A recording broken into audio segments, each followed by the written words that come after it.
Hey guys, I'm Sicx and welcome to another episode of Sicx Tarot. We'll be talking about the Mermaid Tarot deck. Enjoy. Do I have to wear this for the entire video? Don't worry, you only have to wear it for the intro and outro. It won't be in the main video, you're fine. Stop complaining. Fine. This isn't too bad.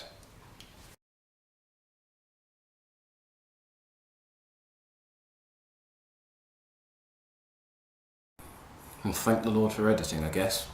So, today we're going to talk about Mermaid Tarot. Now, the thing I love about Mermaid, these tarot cards, is they are my first tarot deck.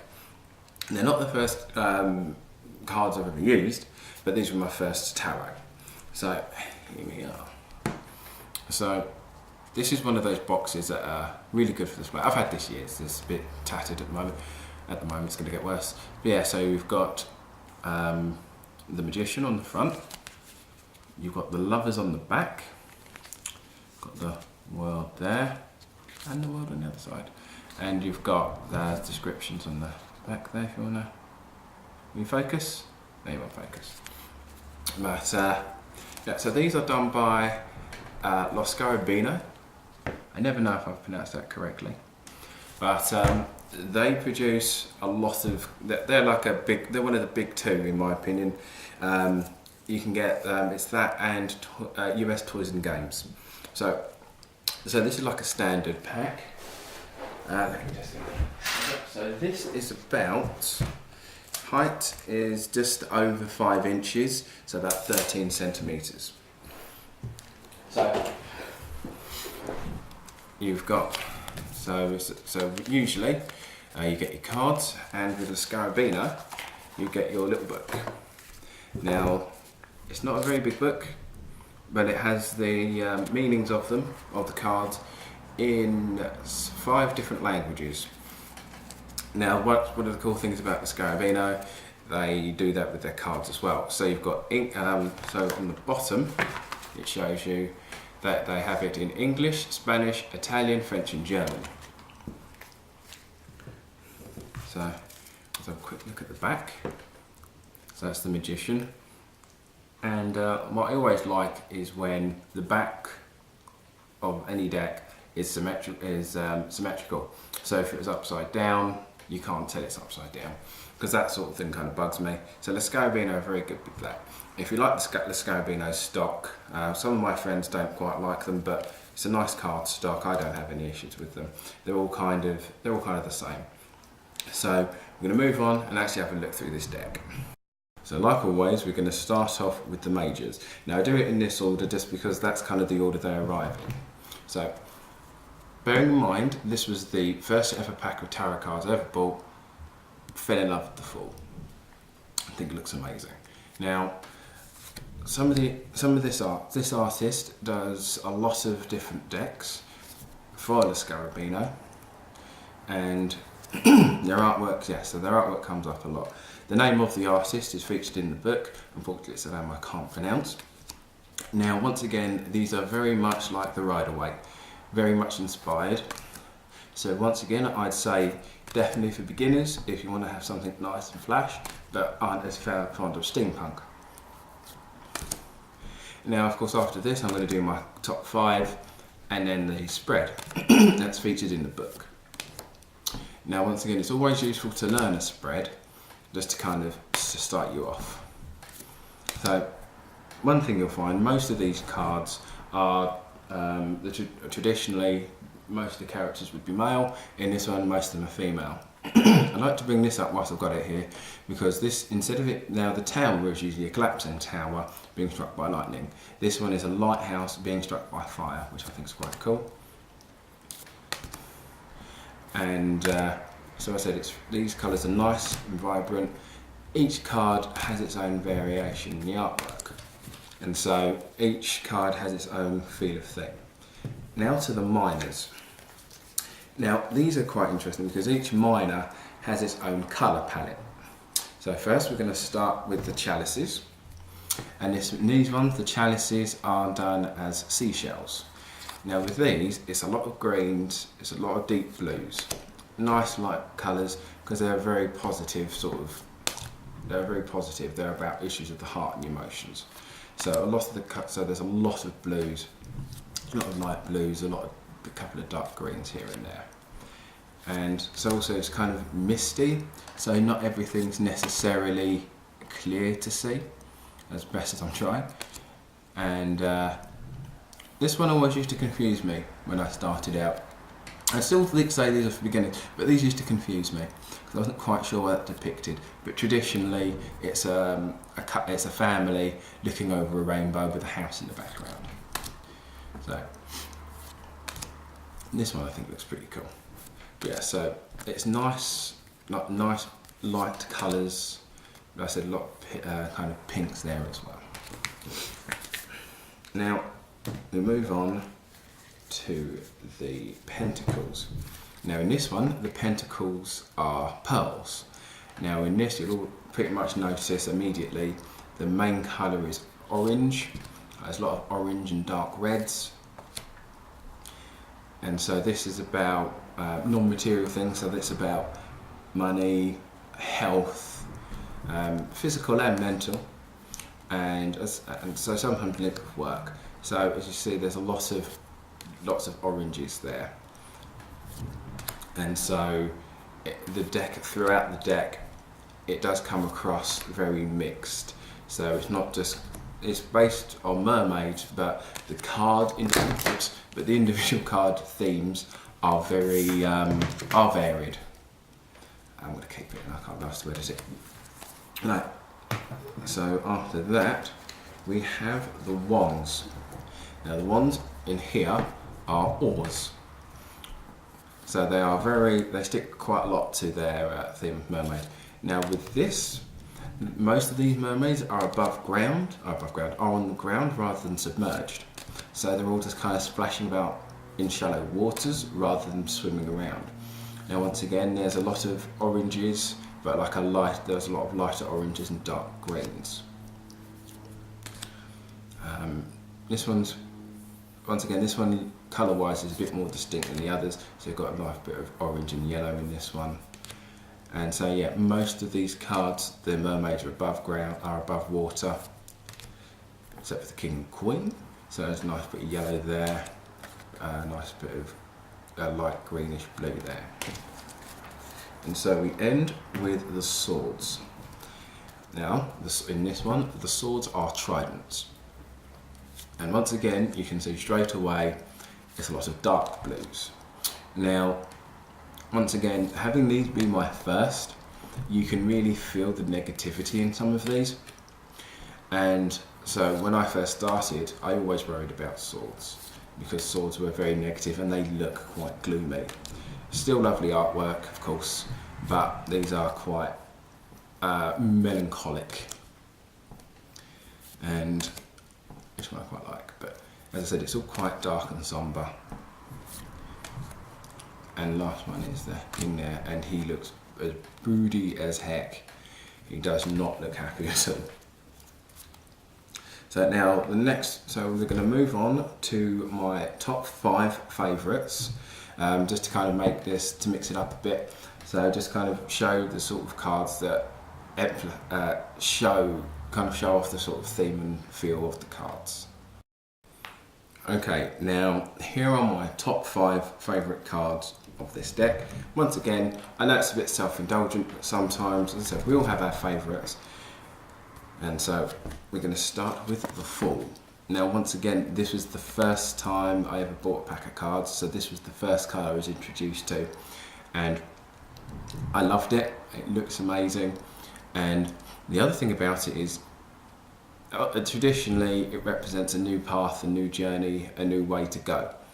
However, in your little book, it also says that it's like someone who's free-spirited as well. So it's not just they're young. It's not like they're young at heart. They're also kind of free spirit. And so not only does it show a new path, it's also got the little fish biting on a tail there. So not only does it represent a new path, it also represents freedom to be oneself, and that card I'm really attached to, just because. And so from then on, it's always been my favourite card. Like Matt, in the same way, Matt Smith is my favourite Doctor of the new batch, just because he makes me. It reminds me of how I'd like to be, a bit more free, a bit less self-restraint.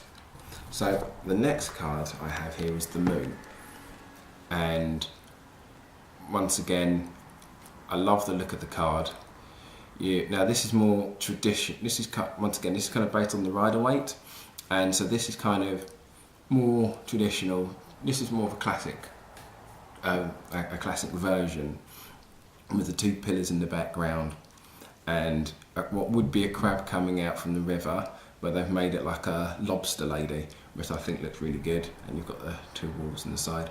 Now, even though it's a relatively dull tone, I do quite like the blend of artwork, similar to how the swords in this deck look, and I really like these. And speaking of the miners, one of my other favourites here is the Queen of Swans, and she looks like a very friendly woman. In the book, it refers to her as like the lovely girl next door. And I get that feeling from this card. She does feel like a person who's very approachable, very loving and kind, but can also be very inspired. So she's kind of got like a soft face, but the card also represents she's a woman of will, which I think is really cool. Right, the next card is the Two of Swords. Now, once again, I think the artwork looks really good. And in the classic style, the swords are crossed over each other rather than just kind of next to each other. So this does have a classic representation, and it feels, once again, it feels like a very important decision. And not only that, she's kind of looking away from where she's holding. So it kind of not only implies that she needs to make a decision, it feels like a decision she doesn't want to have to make either. So that's where tarot cards can vary. In the traditional riders, the woman is looking straight ahead while she's looking to the side. So it's not just a difficult decision, it's a decision that does not want to be made. And that's kind of why it's good to have, why I like to have different decks, because the individual cards can vary. And we finish with the Ten of Swords. Now, I like this version because in the classic version, basically if I refer to the classic, I'm talking about the riders, but in the rider version, there's a guy with laying down with 10 swords in his back. Now, this one has the mermaid with the swords around her, trapping her in place, rather than her being killed by the swords. So, if I was to put those two cards side by side, I would say that the rider would be overwhelmed, or you've been stabbed, well, literally stabbed, metaphorically stabbed in the back. Whilst this one feels more like they are trapped in a situation that they can't get out of, rather than being penalised for being in the situation in the first place. So, as I said, these were one of my first packs of cards. And once again, as I've said before, I definitely say these are for beginners if you do wish to start. Beginners and intermediates, these aren't particularly hard to learn. Obviously the best way to learn, I've always been told, is to get the cards, buy the book, read the book once, then throw the book away, because then the rest of the time you try and read, you do by intuition. Now, the Scarabino tarot cards all tend to be made out of the same stock, so the cards always feel the same thickness, same size. So that means this pack is very easy to shuffle, and once again, very easy to spread, very easy. Because sometimes you do get cards that are quite thick and you can't really spread them. So that was the Mermaids, and so they're my favourites. And what we'll do now, we shall move on to find out what the spread looks like in this lovely pack. Now, to wrap up, we're going to be doing the spreads. Now, in this deck of tarot, within its little book comes a nice spread shaped like a mermaid. So you'd have place 1, 2, 3, 4, 5, 6, 7, 8. So if I neaten that up a little bit, so it's supposed to be a mermaid with a little tail there. So that's 1, 2, 3, 4, 5, 6, 7, 8. So in the book, this is kind of how it looks in the book. And to actually read the meaning, it's at the end of the explanation as to the meaning of the cards. So for this spread, you've got the current situation, which can't really see it that well, so move over a little bit. So in that one, hold on, there we go. So it's kind of the Three of Swords. Three of Swords there, not the best card, but yeah. So let's move that a little bit. So that would be the current situation. Then you've got this card here, which would be the person's strong points. So they know when to, I'm going to do this very quickly, so they know when to sit down and relax. This card represents, it says in the book, which would get out of the, what sort of things you could kind of get out of the person's control. So that would be, they may not know when to quit. This card represents their weaknesses and bad habits. This one represents influences of, kind of how other people influence the person and kind of what happened the last time there was a problem. Just straighten up a bit there. Okay, so the next card is the kind of sort of outcome if the right thing isn't done. So this would probably say something along the lines of maybe you'll